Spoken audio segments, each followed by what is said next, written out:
Türk dünyasının siyasi həyatında zəlzələ davam edir. Əkrəm İmamoğlu dalğası özü ilə çox qol-budaq aparana bənzəyir. Türk dünyasının, xüsusən də Türkiyənin böyümə, şahlanış dövründə İmamoğlu hadisəsi əlimizin zəiflədilməsinə yönəldilmiş təhlükəli bir addımdır.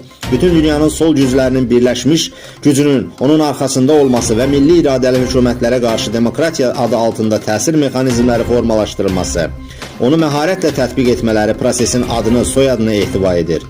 Kim nə deyir desin, dünya şərq-qərb, şimal-cənub, ağ-qara qütübləri ilə deyil, milli və beynəlmiləl qütüblər arasında parçalanır.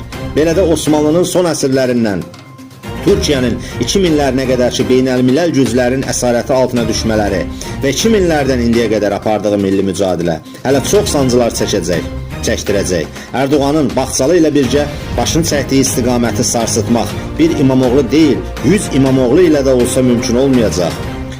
Bu sadəcə rüşvət, vəzifə səlahiyyətləri, terrorçuluq filan deyil. Bu Türkiyənin böyümə yolunda ayağına vurulan pranqalardır. Onu dərk etməyənlər sadəcə siyasi cılızlıqlarının bədəlini ödəyəcək adamlardır. Daha çoxu üçün kanalımıza abunə olub, videolarımızı bəyənib paylaşın, rəy yazın.